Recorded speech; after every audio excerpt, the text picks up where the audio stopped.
What is up, gamers? The Red Dragon here, and I am talking about the Xbox One today. A lot of people are saying that it's Xbox done and that Xbox is on its way out. A lot of people are already throwing in the towel, saying that they're switching over to the PlayStation 4 due to the recent controversy over Connect and privacy issues and used games.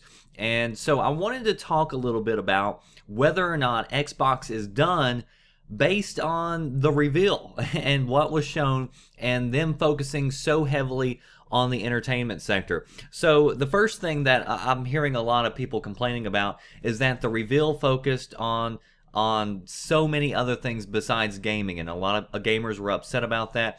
Now it actually turns out that my viewers weren't so upset about it because I had posted up a video the day before telling everybody already, hey, they're not going to be showing a lot of gaming stuff. Microsoft had already announced that they weren't showing a lot of gaming stuff. But a lot of people are still upset about it. They say, look, Xbox is a gaming machine, and they focus so much on the entertainment machine. It's clear that they don't care about us gamers. Well, let's be clear about one thing. Xbox is not a gaming machine. It is an entertainment system as it stands right now. And you can go back to March of last year. They released the stats that showed that more people on Xbox spent more time listening to music, streaming movies, streaming TV, using all those apps more than gaming. So as of last year, you're already in the minority if you're a gamer on the Xbox. There's already more people using it for the things that they're pushing for right now than there currently is. So gamers have got to realize one thing: you're already in the minority. Second, why are they going after TV entertainment? Well, like I said, there's already more people using it for TV entertainment, so they know that there is a large demand for that. If you look at the hours, the average Xbox user spends 84 hours a week as of last year. Anyway, that number could have risen in the past year, but spends 84 hours a week on Xbox Live. And there's millions of players with Xboxes. There's millions of players who are subscribing monthly to the Xbox Live Gold. Even though a lot of people complain about it, they say, you know, who would pay for that? Millions of people still do. So if you compare those numbers, 84 hours, that's a lot of time. But if you look at the average TV household, the family, they spend 150 hours on average in front of the TV. So Xbox is going directly after those people. They want people who are constantly in front of the TV screen, and they want those people to have an Xbox. So the other thing about Xbox is, that's really interesting to note, is that, of course, they don't get along well with Apple. And before Steve Jobs died, he was going after the smart TV with Apple, and it was supposed to have all kinds of features, and Steve Jobs kind of boasted about him being able to break through with the smart TV, and so he had all these great plans. The plans included things like the TV would be able to talk to you, or you would be able to talk to it. You would be able to say, hey, watch AMC, hey, watch The Walking Dead, and then it switched to that channel, or it goes to that show, whatever, and guess what? The Xbox does that. The Apple TV would be able to have voice communications. Xbox does that with Skype. You'll be able to have voice recording with groups of people. The Xbox will also be able to talk back to you just like Apple Siri. So if you look at the comparisons between what Apple is wanting to do for the TV, where Steve Jobs really thought that this was a new way that they could come in and build a big, strong industry, Microsoft is going in and cutting out their legs and getting to the market before Apple can reach the market. And also the Xbox will be a ton cheaper than the Apple product whenever it comes out. So you have to look at that aspect of it too.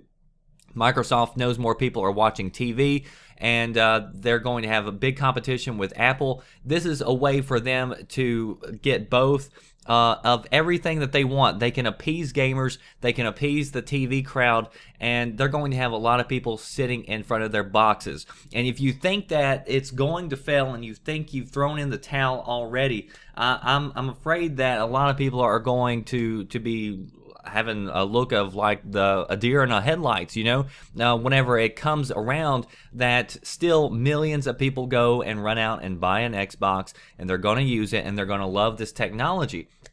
And you know, I know that there's privacy concerns, but look at the world we live in. People are not really concerned about privacy. It's a sad issue. It really is, and that's why I wanted to bring that up, because I think it's important. But at the same time, most people, they don't care. They like new technology. And I mean, as far as I'm concerned, I like new technology. And I was watching a video, and I'll leave a link in the description box so you can check it out, with a new Kinect.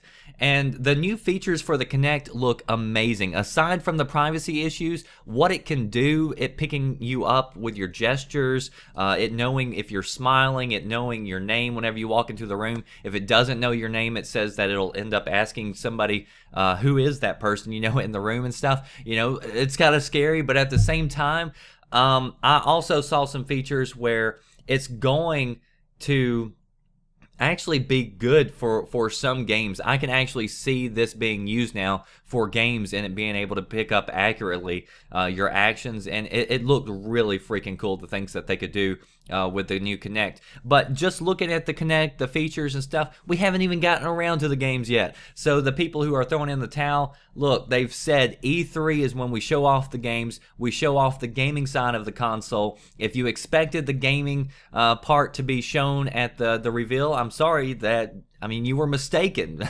You're upset over nothing, because they didn't promise you that in the beginning. They told you up front that they weren't going to be providing a lot of gaming at the May 22nd reveal, or whatever day that it was. So anyway, that's my thoughts on it. I say wait to E3, wait till we get the fine details, because look at this. I mean, people are kind of like zombies. They forget about how this works. They forget about how marketing and PR works.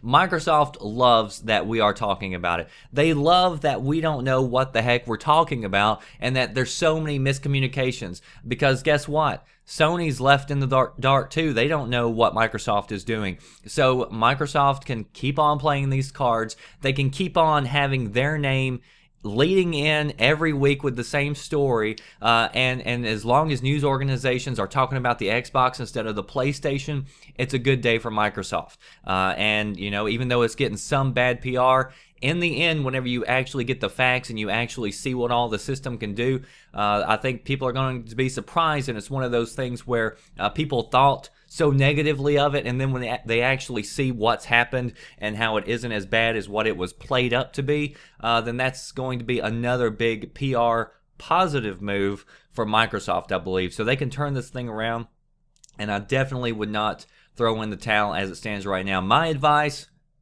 just wait. Be patient, see what PlayStation and Xbox has to offer, and both of these consoles are going to do great things. But if you want to understand why Microsoft is moving into the entertainment area, it's a smart move, and it's a move that is long-term, definitely. So I'm going to leave plenty of links in the description box so you can go check out all those stories for yourself and gather your own opinion. That's just my opinion about what's going on. And if you want more, be sure you tune in to VGMVideoGamesandNews.com. Also, check me out on Twitter and Facebook. Links are in the description box, and I'll see you next time. That does it for me, The Red Dragon. Thanks for watching.